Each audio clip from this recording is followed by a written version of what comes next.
Vamos a hablar hoy, como bien dice mi compañera María, del tema de blockchain, que es un tema que está a la orden del día. Seguramente que lo hayáis oído en multitud de ocasiones, que es esto del blockchain, relacionado con las criptomonedas, contratos inteligentes, lo que se ha puesto de moda de los NFTs y un larguísimo etcétera. Entonces vamos a ver toda esta tecnología, cómo funciona. Vamos a seguir el guión que vais a ver a continuación. Vale, aquí lo tenemos. Vamos a ver ahora de dónde viene esta terminología, porque realmente no es algo que sea novedoso, sino que ya teníamos tecnología con este paradigma hace ya bastantes años, pero bueno, ha sido ahora cuando ha surgido esta revolución. Y vamos a seguir este guión para que comprendamos, porque aquí el objetivo es que se comprenda cómo funciona la tecnología blockchain y por qué está teniendo tantísima repercusión hoy en día y vamos, está suponiendo una revolución a nivel mundial. Vamos a seguir este guión, vamos a ver en primer lugar qué es un sistema centralizado versus uno descentralizado, vamos a ver cómo funciona el blockchain, importantísimo, vamos a ver por qué el blockchain a día de hoy es una de las tecnologías más seguras que hay, vamos a ver también un caso de uso real que podríamos implementar el blockchain y luego al final pues hay un punto de debate si queréis que comentemos algún tema o que profundicemos en algo más. Vale, vamos a, en primer lugar, a ver qué es un sistema centralizado. Hoy en día prácticamente casi todo lo que estamos haciendo en Internet, las intervenciones que hacemos y demás, casi todo siempre estamos basándonos en sistemas centralizados. ¿Qué es esto? Pues tenemos un nodo central y una conexión a múltiples nodos, ¿vale? Vamos a suponer que esto puede ser un servicio web, por ejemplo, una red social, ya sea Facebook, ya sea Twitter, YouTube, lo que nosotros queramos, ¿vale? Entonces tenemos un servicio central, que lo tenemos aquí en medio pintado de naranja, que da servicio a multitud de usuarios, ¿vale? Todo esto que tenemos aquí son usuarios que están recibiendo el servicio de este punto central. Vale, pues esto es en lo que se está basando a día de hoy la web que conocemos ahora mismo. Bueno, está viendo ya novedades y demás con la web 3.0 que denominan, que es ya la web distribuidas, pero prácticamente casi todos los servicios con los que estamos trabajando hoy en día son de este tipo. ¿Cuál es el problema que tenemos aquí? O el funcionamiento en primer lugar. Pues si yo tengo aquí un elemento que quiero enviárselo, por ejemplo, a este otro nodo que tengo aquí arriba, obligatoriamente tengo que pasar por este nodo central. ¿Vale? Todo lo que se haga en esta red depende de ese nodo central que acabamos de ver. ¿Cuál es el problema que tenemos aquí? ¿Qué ocurre si este nodo central cae? Pues obviamente se rompe el sistema, esto deja de funcionar. Esto lo hemos visto en multitud de ocasiones. 3x2 estamos viendo como una caída de WhatsApp, que por suerte no dura mucho tiempo, pero bueno, son caídas que afectan al servicio y el resto de usuarios quedan incomunicados. Si se cae Twitter, si se cae alguna red social de este tipo, todos los usuarios van a perder la conexión y ya no van a estar operando. ¿Cuál es el problema? Estamos centralizándolo todo en un único punto. Por lo tanto, toda nuestra confianza, todos los servicios y todo lo que tenemos dependen de este único punto central. ¿Cuál es aquí la mejora o cuál es lo que intentamos nosotros o qué es lo que se pretende conseguir con el tema de blockchain? La descentralización. Una descentralización es un modelo parecido a este tipo, que como podéis ver en pantalla, no tenemos un nodo único al cual se conectan otros muchos, sino que aquí todos los nodos son exactamente iguales, no hay nadie que tenga más prioridad que otro, todo es absolutamente igual. ¿Cuál es la ventaja que tenemos nosotros aquí? Pues vamos a ver la misma situación que hemos visto antes. Si este nodo quiere enviar algo a este que tenemos aquí abajo a la derecha, pues es muy sencillo. Coge la red y lo envía por cualquiera de las conexiones que tiene disponibles. ¿Qué es lo que ocurre? Si cae uno de los nodos, por ejemplo este, que es el que ha utilizado antes para enviar el fichero, no pasa absolutamente nada. Todos los nodos son por iguales, existen otras muchas interconexiones, por lo cual se puede volver a enviar ese mismo documento o ese mismo archivo al nodo que quería sin ningún tipo de problema. El servicio no se va a ver alterado en ningún momento. No todo está centralizado ni focalizado en un único nodo, sino que tenemos múltiples conexiones, todos están conectados por múltiples fuentes, por lo tanto, la caída de un nodo no afecta para nada el servicio. Si yo quiero volver a mandar este archivo al nodo que hemos intentado hacerlo anteriormente, pero este nodo intermedio ha caído, no pasa absolutamente nada. El fichero se puede seguir enviando por esta otra vía. Pero es más, tenemos una vía que puede pasar por aquí, por aquí, por aquí, puede pasar por aquí, por aquí, por aquí, por aquí. Como veis, hay muchísimas interconexiones, no hay nada centralizado, que aquí está la clave, nada está centralizado, por lo tanto, nosotros lo que estamos teniendo aquí es un sistema descentralizado. Esto no es nuevo, porque el peer-to-peer, que es como se denomina este tipo de redes, ya estaban. Os sonará, por ejemplo, el torrent. El torrent es compartir información, ficheros, películas, no sé, cualquier tipo de fichero entre una red peer-to-peer, torrent, es decir, cada uno tiene fragmentos de un fichero y todos se comparten con todos. No hay un nodo central que aloje toda la información y todos nos lo descargaríamos de él. No, todos estamos compartiendo. Al igual que yo estoy compartiendo un fragmento de un fichero con el resto de miembros de la red, yo me estoy aprovechando de la información que tienen el resto de miembros de la red. Por lo tanto, esto es lo que se conoce como una red descentralizada. Ya no estamos apostando en un único punto, sino que todo está distribuido. Permitidme que insista en este concepto porque esto es la base del blockchain, la descentralización. Y ahora lo vais a entender por qué. Obviamente, para explicar este tipo de cosas tenemos que venirnos al famoso paper que se publicó cuando se definió el concepto de lo que es el Bitcoin. El Bitcoin es un concepto que aplica una serie de tecnologías y está soportado por la blockchain. Es decir, lo que se conoce como la criptomoneda Bitcoin no tiene nada que ver con blockchain, sino que utiliza la tecnología blockchain por debajo para que pueda funcionar. Y ahora vamos a ver cómo se funciona esto. Vamos a ver ejemplos de cómo sería un caso hipotético con el tema de Bitcoin, pero el objetivo es que conozcáis la tecnología, que es el blockchain. Este es el famoso paper que se publicó por un tal Satoshi Nakamoto, que esto es un seudónimo, es alguien ficticio que no se conoce a día de hoy quién es. Y esto es un paper que está publicado, todo el mundo puede verlo, en el cual se describe cómo es el funcionamiento de Bitcoin, que aquí lo define como una peer-to-peer, es decir, una red descentralizada de dinero electrónico. Fijaos en la descripción, ya lo dice, peer-to-peer, es decir, red descentralizada. Ya no tenemos nada en el cual se esté centralizando todo, sino que la base de la blockchain ya sabemos que es algo descentralizado. Vamos a continuar y ahora ya sí que vamos a pasar a ver cómo funciona el blockchain. Bien, el blockchain, como hemos dicho, es algo descentralizado. Eso lo tenemos que tener muy claro. No hay nadie que predomine más que nadie, ni alguien que tenga mayor capacidad, ni más preferencias, ni nada. Todos somos iguales. Todos los nodos dentro de la red aportan lo mismo, todos son iguales y no hay ningún tipo de preferencia, ¿vale? Tenemos aquí la definición de la descentralización. ¿Cómo se aplicaría esto? Por ejemplo, vamos a suponer el caso de Bitcoin, pero igual que vamos a suponer el caso de Bitcoin, podemos decir un registro de transferencias bancarias o lo que nos dé la gana, como si quiere ser fragmento de una película que estamos compartiendo, da igual. Nosotros, para explicarlo, vamos a suponer el ejemplo más claro que todo el mundo entiende es cómo se envía y recibe el dinero.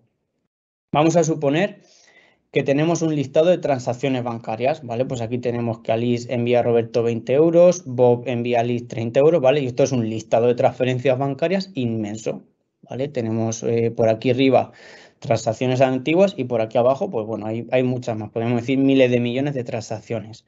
Esto, si lo trasladamos a lo que hemos comentado anteriormente, el tema del torrent, pues sería coger este listado de transacciones que ha habido y la repartimos entre todos los nodos. Es decir, cada uno de los nodos que vemos en pantalla tiene ese listado de transacciones que se han llevado a cabo. Por lo tanto, es una información que está distribuida por todos los nodos tienen la información consensuada, por lo tanto es algo verídico que ha sido confirmado y validado por todos los nodos de la red. Como veis, es una red que también cuenta con redundancia, por lo tanto, si este nodo de aquí cae, no pasa absolutamente nada. El resto de nodos de la red tienen esa información y pueden operar de igual forma, aunque este nodo de aquí no esté.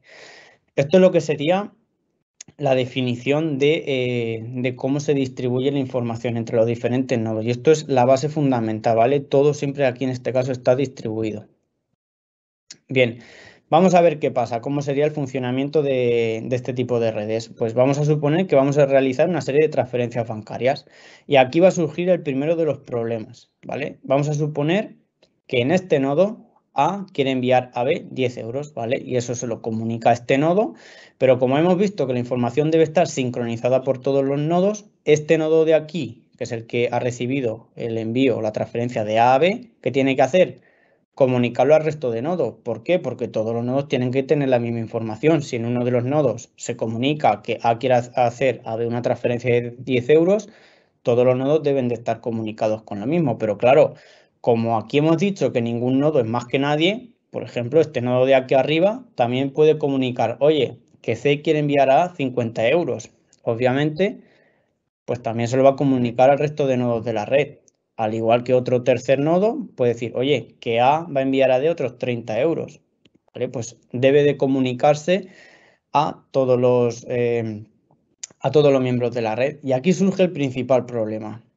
¿Cómo nos organizamos? Porque claro, yo puedo enviar un dinero de aquí a aquí, una transferencia, pero claro, aquí hay que tener en cuenta que estamos hablando de redes de intercomunicación, es decir, no todas las redes, los mensajes viajan a la misma velocidad. No es lo mismo enviar un mensaje a través de Internet a alguien que está a 10 kilómetros que a alguien que está a 2000 kilómetros. Como veis, los tiempos y la sincronización no va a ser igual, aunque la transacción se haya llevado en el mismo momento, pero claro, quizás este nodo de aquí se va a enterar antes de la transacción de A, pero a lo mejor al nodo que estamos viendo aquí en este lado le ha llegado antes la transacción de C.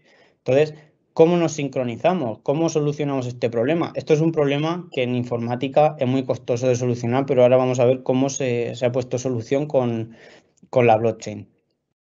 ¿Vale? Entonces, ¿qué pasa? Que aquí hay una zona horaria, aquí tenemos una zona horaria completamente diferente, aquí otra, aquí otra, aquí otra, y en total, pues cada vez que nosotros enviamos algo por la red, pues no viaja a la misma velocidad, lo que he comentado antes. Por ejemplo, enviar algo de aquí a aquí tarda 1 milisegundo, pero es que de enviarlo de aquí a aquí tarda 2,5 milisegundos. Por lo tanto, si se emite una transacción desde este nodo aquí abajo a la derecha y otra transacción de este nodo aquí abajo a la derecha, obviamente este se va a ver comunicado de la transacción del de la izquierda antes que cuando reciba la del tercero de aquí abajo, ¿vale? Entonces, aquí tenemos un problema de sincronización que lo están metiendo las redes de comunicación. Pero bueno, esto es algo que no se puede evitar físicamente, porque no es lo mismo comunicarnos, como he comentado antes, a 1 kilómetro que a 10.000 kilómetros. Por lo tanto, es algo que tenemos que tener en cuenta y no se puede solventar. Tampoco podemos tener un nodo central que diga, pues mira, nos sincronizamos todos con ese nodo central y así todos mantenemos la misma hora. No, ¿por qué? Porque volvemos a tener un problema centralizado. Si cayera el nodo central, se rompería la infraestructura y es algo que a nosotros no nos interesa. Es decir, no podemos centralizar tampoco la sincronización horaria. ¿Cómo se solventa esto con blockchain? Pues muy sencillo, cogemos y como las transacciones se van emitiendo, fijaos que aquí, por ejemplo, la transacción de A hacia B de 10 euros ha llegado en primer lugar, pero por ejemplo en este nodo de aquí ha llegado en segundo lugar porque antes ha recibido la de A envía a D 30 euros.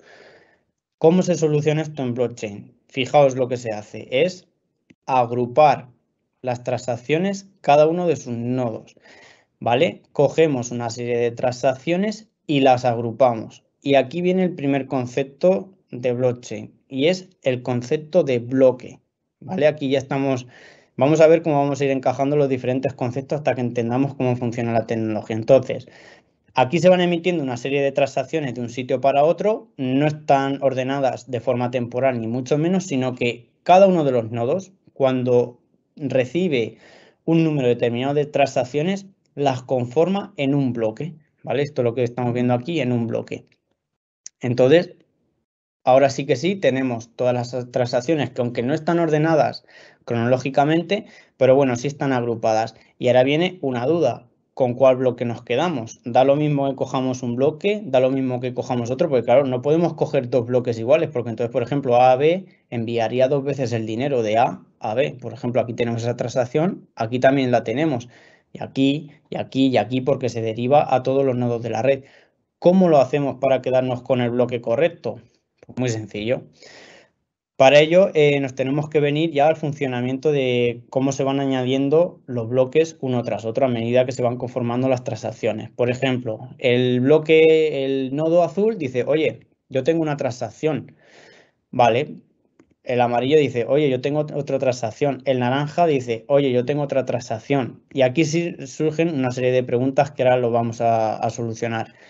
Si todos estos bloques se han conformado al mismo tiempo, con cuál nos quedamos, cuál prevalece, porque aquí hemos dicho que todos los nodos son iguales, no hay nadie que mande por encima de otro, ni mucho menos.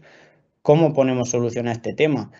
Pues ahora vamos a ver cómo vamos a dar solución a este tipo de incógnitas, y para eso tenemos que venirnos a una rama un poquito complicada en algunos aspectos, que es la rama de la criptografía. No os preocupéis porque aquí no vamos a entrar en detalles muy técnicos, sino que simplemente vamos a explicar lo básico para que se entienda este sistema. Por lo tanto, nos vamos a ver un poquito de criptografía. Bien, si nosotros tenemos que añadir una serie de bloques a la cadena de bloques, tenemos que pagar un pequeño coste. Es decir, tenemos que intentar poner algún tipo de prueba para que aquel nodo que sea capaz de solventar esta prueba, el primero, pueda añadir ese bloque a la cadena de bloques. ¿Cómo se hace eso? Pues se hace con un coste de participación, es decir, hay que pagar un precio por añadir un bloque a la cadena de bloques. ¿Cómo lo hacemos? Pues en la tecnología blockchain se utiliza lo que es la función hash. Una función hash en informática es una función que recibe un fichero de entrada y al aplicarle la función hash nos da un código alfanumérico como el que estamos viendo en pantalla. Dependiendo del tipo de algoritmo que utilicemos, porque por ejemplo está el hash 256, está el 512, etcétera, etcétera. Dependiendo de la función que utilicemos, pues aquí la longitud va a ser mayor o menor. La característica de esta función es que a un mismo fichero de entrada siempre va a devolver el mismo código. Podríamos decir que es su huella digital. Y en el momento que modifiquemos la más mínima cosa, el resultado va a ser completamente diferente. Y lo vamos a ver en un ejemplo práctico. Aquí yo tengo, un segundo que me cambio de pantalla y lo vais a ver aquí. A ver, que lo tengo. Un segundo, aquí. Vale, es que como estoy con dos pantallas. A ver si dónde tengo el escritorio. Vale, lo abro y os lo enseño, que no me deja cambiarlo de pantalla. A ver si me puedo crear otro escritorio. Ahora, vale. Vale, fijaos lo que tengo aquí, os lo enseño, ¿vale? Porque es un fichero, lo cierro y luego lo vais a ver. Vale, en esta carpeta yo lo que tengo es el Quijote en texto plano, ¿vale? Como veis ocupa 2,1 megas. Esto es un fichero en texto plano, que es el Quijote completo, como veis es inmenso. Entonces, si yo a este fichero le aplico la función hash, que me va a dar un código alfanumérico completamente único para ese fichero, lo vais a ver, aquí yo le doy a seleccionar archivo, elijo el Quijote, le doy a cargar y esto me va a aplicar la función hash, ¿vale? Me la está aplicando. A ver, que creo que se ha quedado pillado porque no suele tardar tanto. Un segundo que refresco los problemas del directo. Vale, vuelvo a subirlo. Quijote. Vale, me lo estás viendo. Y ahora sí que me lo va a hacer. Vale, fijaos, he metido el Quijote, que es un fichero en texto plano, y mirad lo que me devuelve. Una cadena alfanumérica completamente aleatoria, como veis, mezcla de letras y de números, que esto es la huella digital de ese fichero. ¿Qué pasa? Que yo eso también lo puedo hacer si quiero, para que veáis que funciona exactamente igual. Si yo cojo la terminal, que la tengo aquí abierta, y en Mac pues se usa con la función SHA-SUM. Le paso el parámetro porque quiero que me haga el SHA-256, que esto es un parámetro que hay que decirle qué función queremos que aplique. Le digo que me lo aplique al Quijote. Le doy y como veis me vuelve a dar la misma ristra de letras y números que codifican ese fichero, ¿vale? Como veis es inmutable, da igual que lo haga en un navegador o que me lo haga en mi propia máquina, pero siempre me da la misma huella digital de ese fichero. Fijaos lo que va a pasar. Yo ahora voy a entrar al fichero y voy a poner, por ejemplo, aquí un solo punto. Fijaos, en todo el Quijote yo solo voy a añadir un punto. Lo voy a guardar. Vale, ya lo he guardado. Y lo voy a volver a aplicar. A ver dónde tengo aquí. Vale, lo vuelvo a aplicar. Fijaos, me ha dado algo completamente diferente, con tan solo modificar un punto en todo el Quijote. Por lo tanto, la función hash lo que nos hace es, a un fichero de entrada, nos devuelve un código alfanumérico, que es su huella digital. Con que modifiquemos el más mínimo bit o carácter o lo que queramos, nos va a dar un código completamente diferente. Lo mismo si lo vuelvo a aplicar aquí desde el navegador. ¿vale? A ver si vuelvo a refrescar y lo vuelvo a hacer y me va a dar el mismo código que me acaba de dar ahora al editarlo. Vale, bueno, por no entretenernos tampoco, como dan los mismos códigos, lo vamos haciendo aquí ya directamente. Pero aquí la idea clave es, tenemos un fichero de entrada, aplicamos la función hash y nos da un código alfanumérico. Y este código siempre, siempre, siempre va a cambiar con tan solo que modifiquemos un solo bit o un solo punto. ¿Vale? Aquí lo pongo en texto. ¿Cuál es el precio que vamos a pagar o cómo vamos a ganarnos nosotros el derecho como nodo de añadir un bloque a la cadena de bloques? ¿Cómo lo hacemos? Pues muy sencillo. Como hemos comentado, todas las transacciones las vamos agrupando en bloques. Entonces, tenemos que poner algún tipo de prueba o algún tipo de penalización o de pago para que, claro, alguien se pueda ganar el derecho de añadir ese bloque, porque no podemos añadir todos esos bloques a la ligera. ¿Cómo lo hacemos? Pues proponemos un puzzle criptográfico, es decir, tienen que resolver todos los nodos un problema matemático y cuando lo tengan resuelto se van a ganar el derecho de añadir el bloque que ellos han conformado a la cadena de bloques. ¿Cuál es este puzzle criptográfico que tienen que resolver? Pues una vez que nosotros tenemos conformado un bloque, ¿vale? Con una serie de transacciones, tenemos que lograr, variando aquí un número que nosotros podemos ir incrementando las veces que nosotros queramos, para que cuando nosotros apliquemos la función hash nos dé un código alfanumérico cuyos, no sé, número determinado, por ejemplo, cuyos 20 primeros dígitos sean ceros, ¿vale? Yo voy probando, calculo la función hash de mi bloque que he conformado con el número 1 y me da esto. No es válido, no puedo añadirlo. Voy a probar incrementando en 2. Calculo función hash y me da este otro código alfanumérico. No puedo, es decir, tampoco he resuelto el puzzle criptográfico porque hemos dicho que tienen que empezar los 20 primeros números con ceros. No puedo. Voy a probar con un 3 y así sucesivamente hasta llegar a números realmente grandes. Esto es lo que se conoce como la prueba de participación, es decir, perdón, la prueba de trabajo. Aquí nosotros tenemos que ir probando una y otra vez hasta que logremos encontrar un número el cual al aplicar la función hash nos devuelva esto que tenemos aquí. Es decir, que este número determinado de ceros esté al inicio de esa función. Una vez que el nodo haya logrado encontrar que su bloque, es decir, el número que al aplicar la función hash, su bloque le da una huella digital que empieza con estos ceros, se ha ganado el derecho a que su bloque sea el válido, el que se va a añadir a la cadena. ¿Cómo se traduce esto?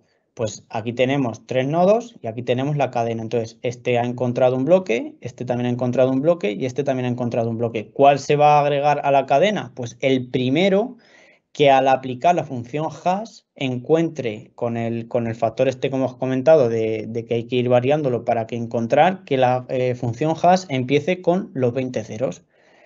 ¿Qué pasa? Aquí tenemos el nodo amarillo que ha sido el primero en encontrar esa función, ¿vale? Dice, pues mira, yo en mi bloque he encontrado el número que al aplicar la función hash me devuelve es decir, he resuelto el problema. Tenemos estos 20 ceros al inicio. Pues muy bien, el nodo amarillo se ha ganado el derecho a que su bloque sea el que se va a añadir a la cadena de bloques. ¿Cómo se traduce esto? Pues el bloque amarillo lo comunica, el nodo amarillo comunica al resto de nodos de la red, oye, he encontrado el bloque, es decir, he conformado el bloque y además he resuelto el puzzle criptográfico para añadir mi bloque a la cadena. ¿Qué hace? Lo comunica al resto de nodos y todos los nodos pues añaden ese nuevo bloque a la cadena. ¿Vale? Espero que haya quedado esta parte clara. Y ahora pueden surgir una serie de preguntas y es, bueno, como todos los nodos son iguales, es decir, no hay nadie que sea más que nadie, ¿qué pasa si dos nodos encuentran un código hash al mismo tiempo? Porque puede pasar, es decir, estamos hablando de nodos que puede haber 300.000 nodos en una cadena de este tipo. Puede dar la casualidad de que dos nodos encuentren su función hash al mismo tiempo. ¿Cómo actuamos? ¿Qué tenemos que hacer en este caso? Pues bien, la definición de blockchain dice que no se deshace ninguna de las dos cadenas, es decir, las dos cadenas van a continuar hacia adelante, es decir, el nodo azul ha encontrado el puzzle criptográfico que valida su bloque y le da el derecho a añadirlo a la blockchain, y el nodo amarillo igual ha encontrado el puzzle criptográfico que el bloque que ha creado le da el derecho de añadirlo a la blockchain. ¿Qué hacemos? No pasa nada. No se descarta ninguno de los dos, pero la blockchain sigue adelante. ¿Qué pasa? El nodo azul va a tener cerca unos nodos, pues a esos nodos se los va a comunicar, oye, he encontrado un bloque y ya lo he validado, añádelo a tu cadena de bloques, ¿vale? Entonces, por ejemplo, el nodo naranja está más cerca del azul y añade el bloque que ha conformado el azul, pero el nodo gris está más cerca del amarillo y ha añadido el que ha conformado el amarillo. ¿Qué pasa aquí? Pues no pasa absolutamente nada. Para no deshacer el trabajo que ya hay hecho, las dos cadenas siguen adelante, es decir, en paralelo. Pero fijaos ahora cómo se soluciona este problema, porque claro, puede haber transacciones que tenía el nodo en el bloque azul que también estén en el bloque amarillo, es decir, no vamos a pagar una cosa dos veces o tres veces, por lo tanto, en realidad solamente podemos tener una única cadena válida. ¿Cómo se solventa esto? No pasa nada, pues continuamos y aquí tenemos el tema de vamos a ver con cuál de las dos nos quedamos. El funcionamiento va a seguir exactamente igual, ¿vale? Las dos cadenas siguen igual en paralelo y van añadiendo bloques. En el momento de que uno de los nodos, en el momento de que uno de los nodos encuentre una nueva cadena, como siempre va a ganar la cadena más larga, aquí es otra de las definiciones de blockchain, es decir, siempre tiene prioridad la cadena más larga. En este caso seguían las dos cadenas en paralelo, pero el nodo azul pues ha sido el primero en encontrar un sexto nodo validado. Aquí se lo ha comunicado al naranja y como la cadena más larga es la del nodo azul, automáticamente se desecha la cadena que se ha quedado más corta que empezó a conformar el nodo amarillo y que comunicó al gris. Por lo tanto, se deshace lo que ha hecho el nodo amarillo y todo el mundo se queda con la cadena más larga. Esto es otra de las primicias que tiene blockchain. Siempre manda la cadena más larga. Si dos nodos encuentran algo, van empatados añadiendo bloques a la cadena, en el momento que uno de los dos consiga otro bloque antes que otro nodo, esa va a ser la cadena que se va a quedar marcada como la definitiva. Entonces se deshace lo que había hecho el nodo amarillo y nos quedamos con lo que había hecho el nodo azul como la parte definitiva de la cadena de bloques, ¿vale? Así es como funciona la cadena. Como veis, estamos hablando ya y uniendo términos, hemos hablado de un bloque y ahora aquí estamos hablando de cadena de bloques. Aquí ya estamos viendo cómo se van conformando los diferentes bloques que conforman la cadena. Muy bien.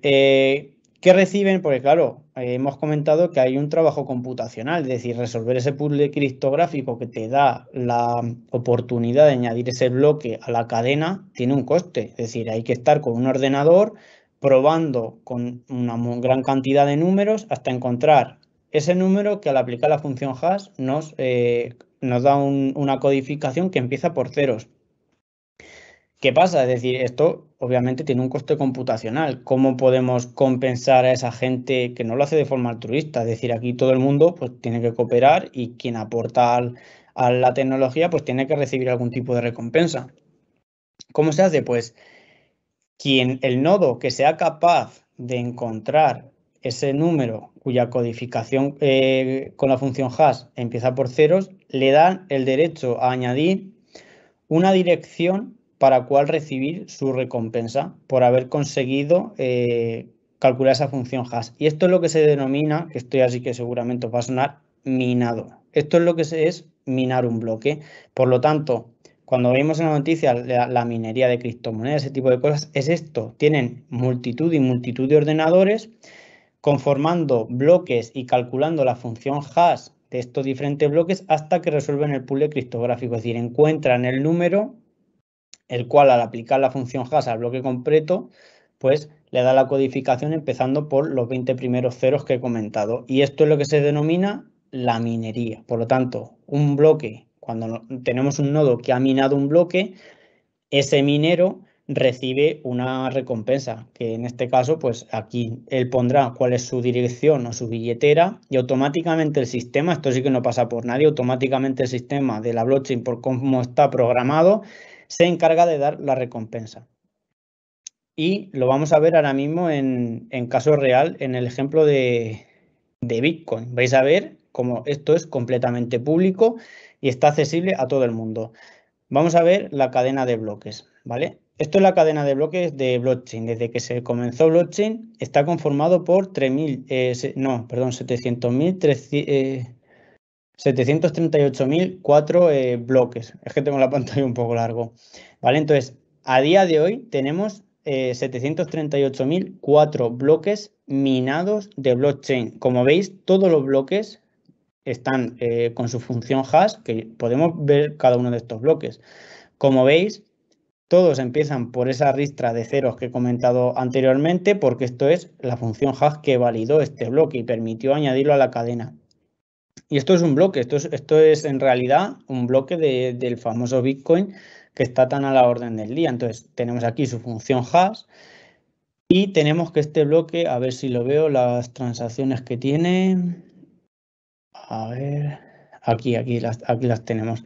Vale, aquí están todas las transacciones que tiene, ¿vale? Por ejemplo, aquí tenemos que esta cartera pues ha enviado dinero a esta otra cartera. O por ejemplo, aquí se ve claramente, ¿vale? Que se ha enviado esta cantidad de Bitcoin de aquí a aquí, ¿vale? Y esto es una ristra de transacciones, que esto es lo que conforma el blockchain, en este caso de Bitcoin. Existen multitud de blockchain, es decir, no solamente hay un único blockchain y ya está, es decir, tenemos, por ejemplo, el de Bitcoin, tenemos el de Ethereum, tenemos una serie de blockchain que no todos tienen por qué estar relacionados con las criptomonedas. Ahora vamos a ver que hay más ejemplos de blockchain y otro tipo de aplicaciones. ¿Cuántas transacciones contiene este bloque? Pues específicamente 886 transacciones, es decir, aquí abajo tenemos en total, vale, aquí hay varias pestañas, tenemos 886 transacciones y estamos ahora mismo en el bloque en el que hemos visto anteriormente, ¿vale? En 738.004. Los bloques suelen aparecer cada unos 10 minutos, dependiendo de la cantidad de movimiento que haya, pero para que os hagáis una idea, ¿vale? Y aquí podemos ver desde el día que se creó Bitcoin todos los bloques que se han ido conformando. Es decir, todo esto es el libro de transacciones que se ha ido formando con blockchain. Como veis, esto es completamente público, está abierto a todo el mundo, ¿vale? Todo el mundo puede entrar aquí y ver qué transacciones son las que se están haciendo. Bien, vamos a continuar las transparencias. Vale, la pregunta del millón, que seguramente que todo el mundo se esté haciendo, ¿es segura la blockchain? Es decir, porque claro, una de las características y con la que más fuerza intentan vender esta tecnología es su seguridad. Es segura, os lo puedo garantizar que es segura y ahora lo vamos a ver con un ejemplo. Como hemos visto, blockchain se conforma con una serie de bloques, ¿vale? Tenemos aquí un bloque con una serie de transacciones al cual le aplicamos su función hash y nos da el código alfanumérico como hemos visto anteriormente. ¿Qué pasa si alguien de forma malintencionada, pues este registro de aquí lo modifica y dice que aquí A enviaba a B, pero lo modifica para que A envíe a C? Esto es algo que no estaba hecho así en el bloque, ¿vale? Entonces hay aquí una alteración, hay una falsificación o como queramos llamarlo. Si aplicamos la función hash a esto que hay aquí, con que solamente se haya alterado una única letra o un único bit, obviamente nos va a dar un código alfanumérico completamente diferente. Es decir, vamos a detectar rápidamente que aquí ha habido algo. ¿Cómo funciona esto? Pues si esto no lo llevamos a la cadena de bloques, tenemos aquí un bloque, ¿vale? Entonces tenemos aquí una serie de transacciones, tenemos aquí el código a partir del cual cuando aplicamos la función hash nos dio una ristra de números que empezaba por 0, ¿vale? Esta que vemos aquí, lo que pasa es que aquí lo he simplificado por tamaño, pero fijaos lo que tiene también cada bloque. Cada bloque debe añadir un hash especial, que este hash hace referencia al de su bloque predecesor, ¿vale? Lo vamos a ver aquí. Aquí vamos a suponer que por aquí estaba la cadena de bloques, por aquí continúa, y tenemos un bloque, este bloque de aquí. Entonces, este hash hace referencia al hash de su bloque anterior, y este de aquí va a hacer referencia al de su bloque anterior. Como veis, así se está conformando la cadena de bloques, es decir, cada bloque, además de tener sus transacciones, el número a partir del cual al aplicar la función hash obteníamos el código alfanumérico empezado por, bueno, en este caso son 4 ceros, ¿vale? Pero dependiendo del algoritmo o la definición de blockchain.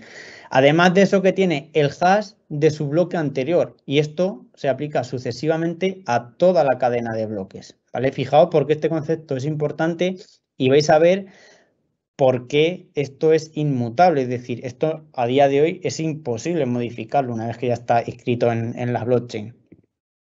Vamos a ver qué pasaría, ¿vale? Aquí tenemos blockchain con dos nodos, el azul y el amarillo. Bueno, pues aquí tenemos la cadena verdadera, la verídica, pero el amarillo quiere hacer trampa. Entonces, una transacción que se llevó a cabo en el bloque 4 quiere intentar estafar, cambiarla o lo que sea, ¿vale? Quiere hacer una alteración, me da igual lo que fuera. ¿Qué pasaría? Como al hacer un cambio en el bloque 4 su código hash va a cambiar, pues automáticamente invalidaría desde este bloque todo lo que haya ocurrido posteriormente, porque al cambiar su hash, el hash de este cuando apuntaba al bloque anterior es falso y automáticamente el de este también es falso, es decir, se cargaría en cadena todos los bloques posteriores a partir del cual se ha realizado la modificación. Menuda película tiene que liar ahora. ¿Por qué? Porque como hemos dicho que siempre va a ganar la cadena más larga, en este caso la azul, que era la verídica, pues sigue su marcha. Entonces ella no se ha enterado, no sabe lo que ha pasado, pero él sigue a su marcha y sigue añadiendo un bloque, sigue añadiendo otro bloque y claro, el amarillo, para intentar posicionarse o en algún momento lograr que su cadena sea la verdadera, tiene que hacer que en algún momento llegue a ser más grande que la del bloque azul. Es decir, tiene que tener más computación que el nodo azul para poder sobrepasarla en algún momento. Si no logra sobrepasarla, jamás en la vida la cadena de bloques del nodo amarillo se va a interponer. Como veis, mientras este estado haciendo sus cosas y ha modificado el bloque de forma ilegal, se ha cargado el resto de la cadena. Mientras tanto, el resto de usuarios de la blockchain pues sigue añadiendo sus nodos. Vamos a suponer que ahora este consigue dar con el nodo, ¿vale? Pues lo añade a su cadena de bloques y lo vamos a dejar en amarillo porque son nodos falsos.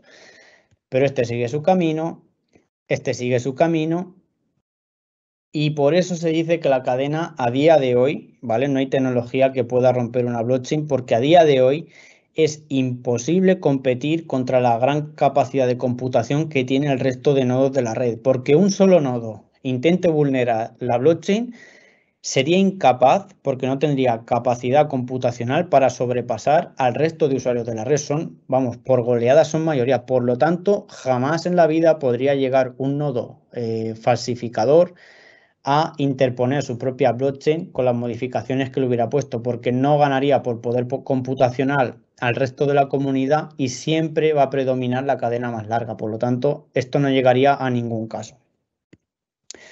Vale, vamos a continuar y vamos a ver ahora un ejemplo de un uso real, porque claro, aquí hemos estado poniendo de ejemplo el tema de las criptomonedas y demás, pero no tiene por qué ser solo el tema de las criptomonedas. Se ha sacado el ejemplo porque es lo que está hoy más a la orden del día. Pero vamos a ver un ejemplo muy sencillo en el cual podríamos aplicar una cadena de bloques a la trazabilidad de un producto.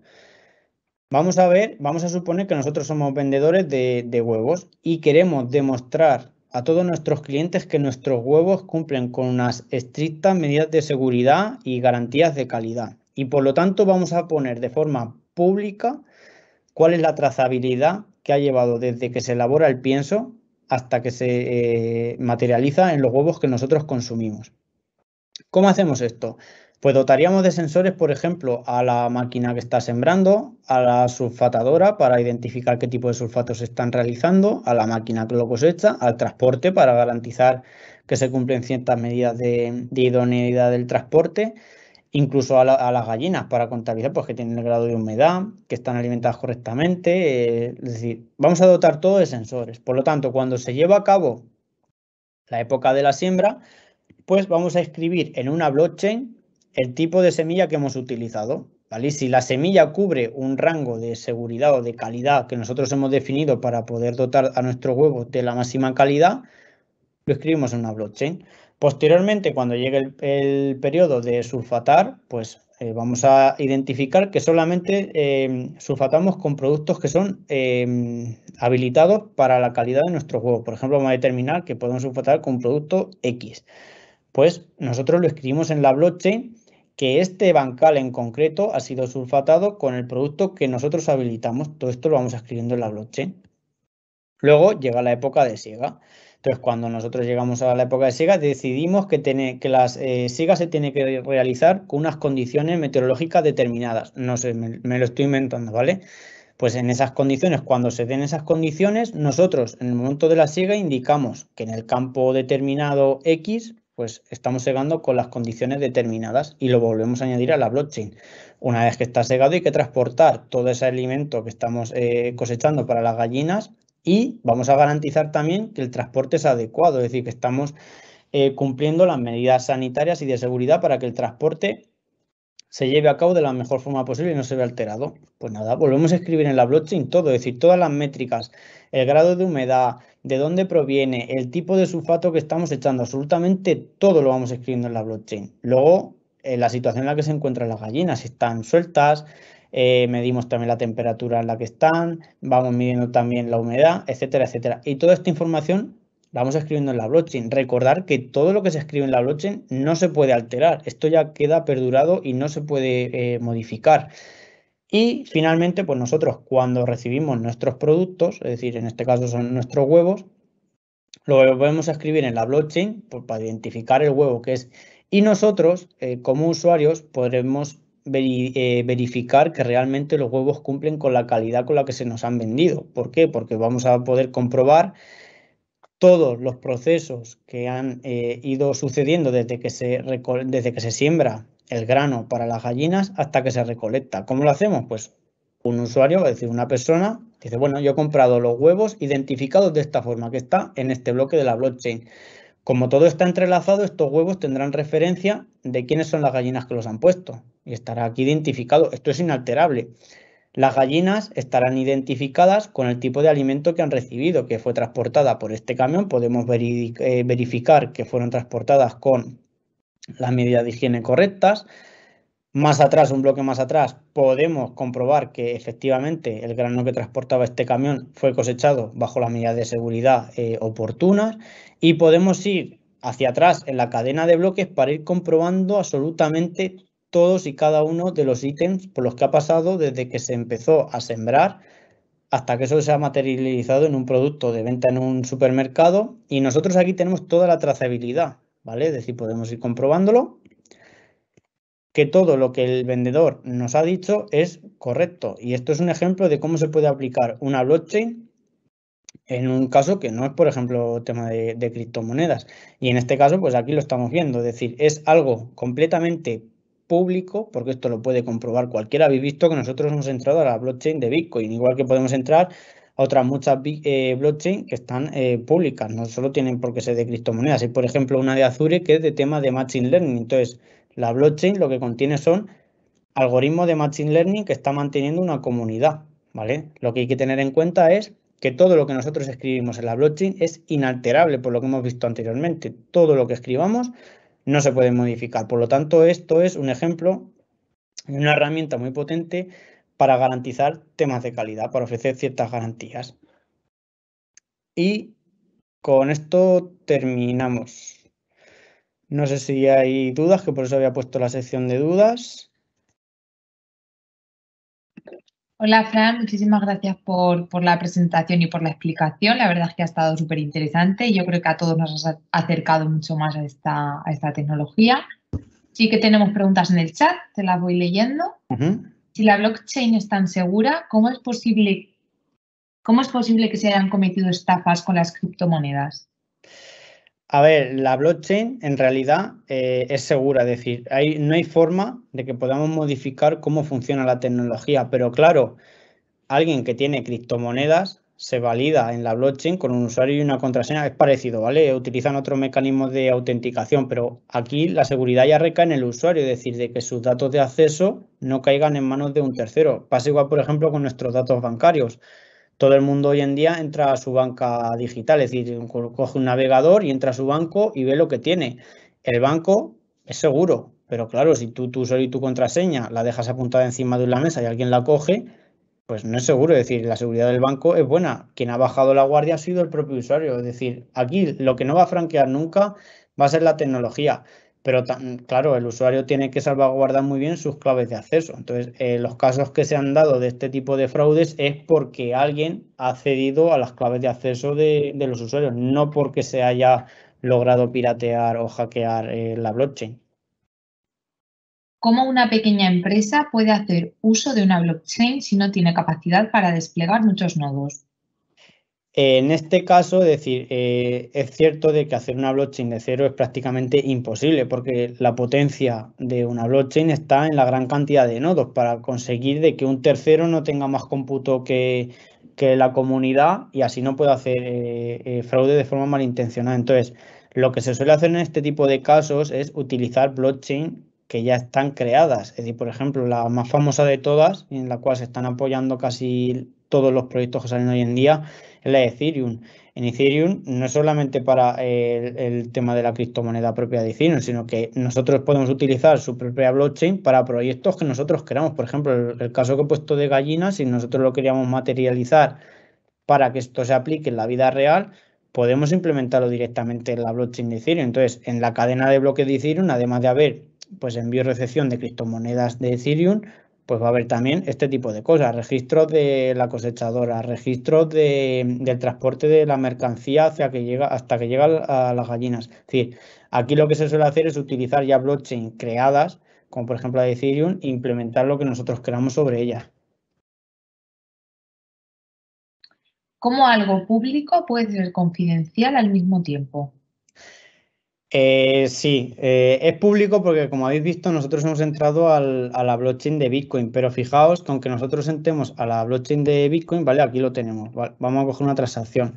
Yo aquí veo todas las transacciones que se están realizando. Por ejemplo, este ha enviado una transacción desde la izquierda hacia la derecha de esta cantidad de Bitcoin. Es público, yo veo las transacciones, lo que no es público es quién es este. Es decir, esto es una cartera igual que puede ser una cartilla del banco, pues eso se traduce en el tema de las criptomonedas con una cadena de este tipo. Por lo tanto, esta cartera o este monedero pertenecerá a una persona, pero yo no sé quién es, al igual que este otro. Esto pertenece a personas, pero nosotros no sabemos quiénes son esas personas. Yo simplemente puedo ver la transacción que se ha llevado a cabo desde aquí hasta aquí, pero no quiénes son los poseedores de estas carteras. Tenemos por aquí más. Cuando se acepta la cadena más larga, podría pasar que el bloque descartado contenga alguna operación que no esté en el bloque aceptado, ¿no? Paso 5 y 6 del ejemplo. Podría pasar, pero una vez que se descarta, es decir, cuando van dos cadenas en paralelo, a ver si lo vuelvo a poner aquí. A ver, que tiene tanta animación. Vale, aquí lo tenemos. Vamos a suponer que se duplican las cadenas o, por ejemplo, en este bloque 8, a ver, que este no era porque este es el del fraude. Vamos a suponer el anterior. Que quería explicarlo en ese, pero ahí no se va a entender. Vale, aquí vamos a suponer que aquí hay una transacción que aquí no está. Entonces, llega un momento de que la cadena va a perdurar por el bloque 6. ¿Qué pasa si aquí hay una transacción que no se está contabilizando aquí? No pasa absolutamente nada porque esa transacción no va a quedar todavía validada. Por lo tanto, en algún bloque futuro estaría identificada esa cadena, esa transacción. No se van a quedar ninguna huérfanas. Pero en el momento que este bloque de aquí sea validado, como que el bloque se rompe y las transacciones que en él había, pues se liberan y entonces vuelve otra vez el procedimiento. Obviamente no se va a contabilizar dos veces la cadena. ¿Qué futuro tiene el blockchain con la computación cuántica? Pues eso es un tema que está sobre la mesa, porque claro, fijaos que aquí el potencial para que esto sea infranqueable es con el tema de la función hash. Es decir, como la función hash es algo que requiere mucha computación para solucionarlo, a día de hoy es infranqueable. Hay gente que dice que en el momento que surja la computación cuántica va a desaparecer este tipo de tecnología, porque claro, la computación cuántica estamos hablando de potencias de cómputo exponencial, muchísimo más de lo que tenemos hoy en día. No somos ni capaces de hacernos una idea de hasta dónde puede llegar ese tipo de computación. Hay gente que dice que va a desaparecer este tipo de tecnologías, pero es que igual que va a desaparecer este tipo de tecnología, va a desaparecer todo lo que se conoce como criptografía y seguridad en el mundo de Internet. Por lo tanto, yo soy de los que piensa de que igual que se está evolucionando muy fuerte la computación cuántica para vulnerar o intentar vulnerar este tipo de seguridad, pues está trabajando también de forma paralela para incrementar este tipo de algoritmos y que se pongan a nivel de lo que es la computación cuántica. Es decir, todo va a evolucionar de forma paralela, pues si no nos cargaríamos el Internet en el momento que salga el primer ordenador cuántico.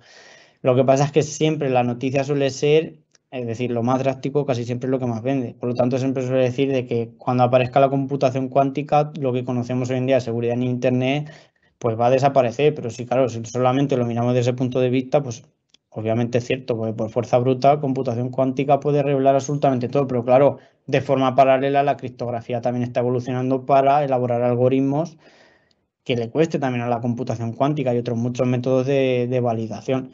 Por tanto, yo no creo que la computación cuántica suponga una caída de este tipo de tecnologías.